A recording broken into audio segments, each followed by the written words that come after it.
sassing me, being bossy with her friends, an intense sibling rivalry over everything at home. What am I supposed to do when my child is obsessed with asserting her own self-importance and denigrating others? If that resonates with you, you've probably found yourself furious with a little one who can't wipe their own bum but insists you're wrong about everything. Domination only brings conflict, or a kind of slavery that can't last forever. This video is about why it's happening and what you can do about it.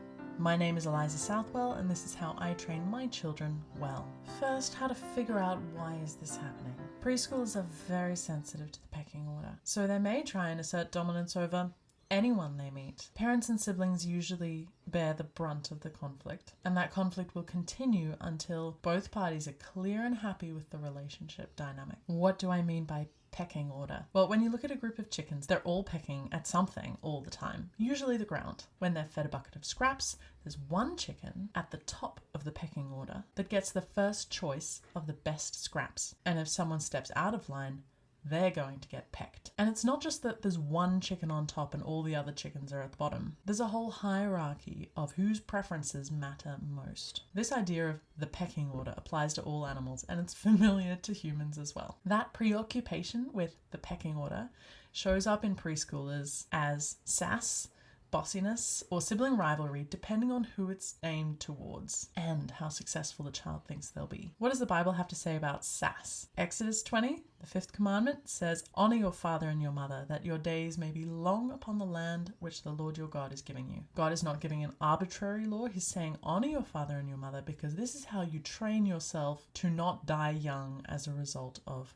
violence or criminality. Your society will not function if you are sassy. In Ephesians 6, Paul expands this directly to children. Verses 1 to 3 says, "Children, obey your parents in the Lord, for this is right. Honor your father and mother, which is the first commandment, with promise that it may be well with you and you may live long in the earth." What about sibling rivalry? What does the Bible say about that? In Matthew 5, Jesus said, "Therefore, if you bring your gift to the altar and there remember that your brother has something against you, leave your gift there before the altar and go your way. First be reconciled to your brother and then come and offer your gift." Jesus says your gift doesn't mean anything to God. If you've wronged your brother and you have conflict with him that's unresolved, go resolve that first. If you're 3 and you're tyrannizing your little brother, chances are you don't have peace. And once he's strong enough, he is going to hurt you. He won't be little forever. Our 3-year-olds are incapable of understanding that.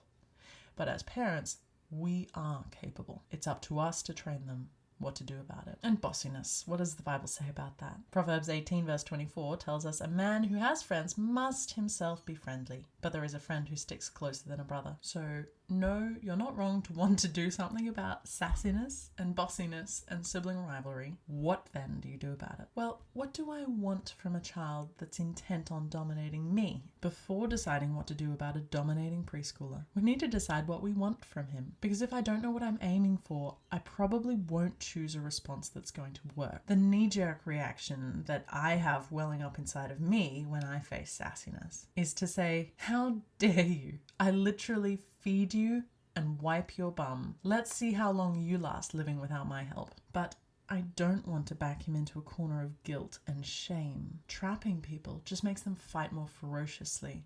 It doesn't make peace. Sun Tzu was a Chinese general who lived 500 years before Christ. His thoughts on military conflict shed some light on interpersonal conflict as well. He wrote, "When you surround an army, leave an outlet free. Do not press a desperate foe too hard. Leave somewhere for your enemy to run. If they have nowhere to flee, and they know it's a choice between fight or die, they're going to fight ferociously." Frustrated mums every day say things like, "I can't believe I'm hearing this right now." And just look at you. But if there's nowhere to run, the last thing that your average child is going to do is meekly say, "Yes, Mum, you're right. I don't know how I dared say that. And I don't know why you're hearing this right now. I'm sorry." That's not a realistic expectation. If that's impossible, what do I actually want from a domineering child? Sun Tzu wanted to choose the way his enemies would retreat. so did Abigail. David's men worked as business security for Abigail's husband, Nabal, and Nabal refused to pay them. Now David had said, "Surely in vain I have protected all that this fellow has in the wilderness, so that nothing was missed of all that belongs to him,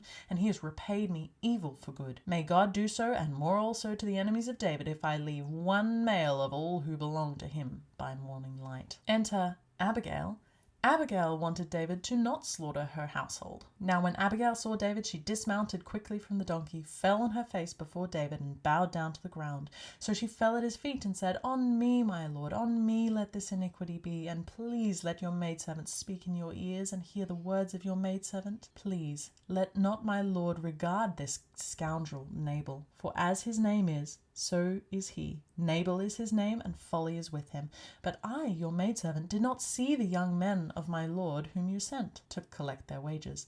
Now therefore, my lord, as the Lord lives and as your soul lives, since the Lord has held you back from coming to bloodshed and from avenging yourself from your own hand," which was actually exactly what his plan was, "now then let your enemies and those who seek harm for my lord be as Nabal. Pray that all of your enemies are as foolish as him. And now this present which your maidservant has brought to my lord, let it be given to the young men who follow my lord." And she goes on, "And it shall come to pass, when the Lord has done for my lord according to all the good that he has spoken concerning you, and has appointed you ruler over Israel, that this will be no grief to you, nor offence of heart to my lord, either that you have shed blood without cause, or that my lord has avenged himself. But when the Lord has dealt with my lord, then remember your maidservant." What did Abigail do to get what she wanted? Well, she brought their wages, she honored David as God's anointed, she praised him for his forbearance, and told him how grateful he'd be when he was king, that he didn't go around massacring pig-headed fools like her husband. Abigail did not accuse a furious, bloodthirsty man. She didn't back him into a corner or tell him what a silly, destructive boy he was. She was gracious and focused instead on saving her household. That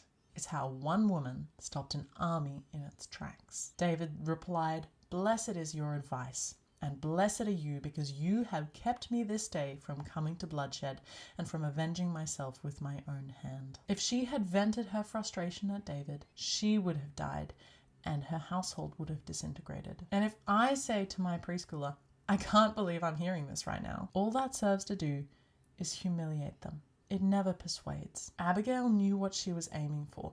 What is it that I want when my preschooler is sassing me? I want repentance, reconciliation, and some reflection. If I want that, then it's fair enough that his little brother should get that with sibling rivalry, and his friend should get that with bossiness. When I'm stumped for what to do with my preschooler, I often think, how would I respond if an adult did this? If an adult was offensive towards me, I would like an apology and a plan for reconciliation. That doesn't have to be complicated. It's something as simple as if someone cuts in line in front of me and turns around, sees me, they say, "Oh, sorry, I didn't see you." If the apology isn't immediate and it starts to impact our relationship, I'd expect a more fleshed out apology. What does repentance and reconciliation look like from a toddler? It might look like changing their words, repeating what they said with a please or with a calm voice. It might look like them saying, "I'm sorry for yelling at you." Something else a preschooler can say is, "I didn't mean to hurt you." And if you don't put the words in his mouth and actually teach him how to give a good apology, he will probably go through adulthood not knowing why people trust him, because he can't give a good apology. An apology that says, "Sorry, and will you forgive me? How can I make the relationship right?" Another example of an apology a preschooler can give is that when Montgomery knocks Lincoln over in play, I've trained him to run back and give him a kiss or a long hug, and that expresses, "I didn't mean to," and "I love you." Lincoln won't stop crying until I've given him a hug, but Montgomery still needs to be involved in expressing that care for Lincoln. It is his fault that he's crying. And if "sorry, will you forgive me" isn't forthcoming, which it won't be unless you have trained him to do that, I might put my son in his room and sit with him until he regains self-control and decides to make peace. If you think there is no way that would work with my child, I have several other ways to arrive here in my video about consequences. But in brief, how do I arrive at what I want? If what I want is repentance, reconciliation, and some reflection, how do I arrive there? So when it comes to achieving what I want with a domineering child, I have to show him what to replace the bad behavior with. And if the child doesn't respond to that or has a bad attitude, then you follow up with boundaries. If you do this, I will do that. and you won't like it. If my 3-year-old is hysterical because he sees me with a cup of juice and he really wants some, and he's kind of yelling and shrieking at me, I'll respond with, calm voice. You say, may I please? Or, what do you do if you want something? You might think, that's forced and formulaic. I know, and at this stage I don't care, because those are the words you need to be civilized, for you to live in the world without being a public nuisance. Only the Holy Spirit can change his heart, and I want to contribute to that as well, but I can only give him the tools. Paying attention to the pecking order is not in itself a sin, but God calls us to the humility of servant leadership. In Matthew 20, Jesus has a difficult situation. The mother of Zebedee's sons came to him with her sons, kneeling down and asking something from him. And Jesus said to her, what do you wish? And she said to him, grant that these 2 sons of mine, James and John, may sit, one on your right hand and the other on the left, in your kingdom. James and John's mum thought, James and John are not going to ask for this. I need to provide for my sons. I need to help them do some networking here. Jesus is shocked. He says, you don't know what you're asking. And he eventually says to James and John, you will indeed drink my cup and be baptized with the baptism that I am baptized with. But to sit on my right hand and on my left is not mine to give, but it is for those for whom it is prepared by my Father. Speaking of those who would be crucified on his right and his left. When the other disciples hear about it, they are none too pleased. When the 10 heard it, they were greatly displeased with the 2 brothers. But Jesus called them to himself and said, you know that the rulers of the Gentiles lord it over them, and those who are great exercise authority over them. Yet it shall not be so among you. The top of the pecking order is not for domination, but whoever desires to become great among you, let him be your servant. And whoever desires to be first among you, let him be your slave. Just as the Son of Man did not come to be served, but to serve, and to give his life a ransom for many. Jesus had been trying to teach servant leadership to these guys for years. He'd been trying to get them to understand that his position was not a political one, and they were just not getting it. In the same way, there is no way that I can teach my frustrated 3-year-old that I'm actually right about bedtime because I'm wiser than them. So Jesus doesn't try to do that here. He doesn't try to rank his disciples here. What Jesus says is that they should all aspire to servanthood. It's an unexpected approach. And maybe Jesus is hoping that that's just what they need to shock them out of their current aims and redirect their attention towards a new goal that will improve their character and cause them to be a blessing. So I want to redirect my preschoolers to what they should be doing without getting angry and venting my frustration at them for what they are doing. So I'll say, please don't yell at me. Do you want some food? Sit down. What do you say?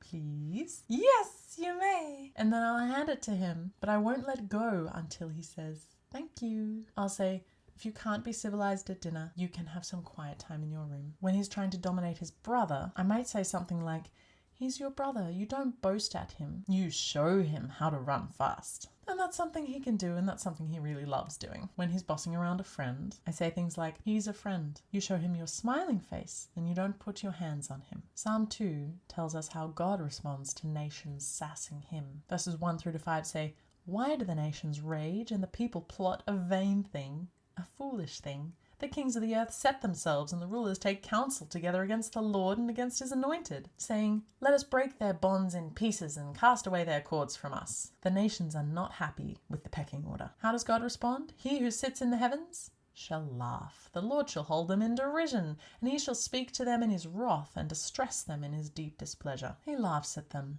They're no threat to him, and then he responds to pull them into line. Why do I even feel threatened and indignant in the face of my 2-year-old? Most of this video has been about correcting my own feelings, because I think that's where most of the fight is. Once I have that under control, I can turn to the training of my child, redirecting him away from how he's better than everyone else, and towards how he can serve, because godly leadership is servant leadership. Earlier I mentioned my consequences video. You can find that right in front of my face, because that's all for now on the well-trained child.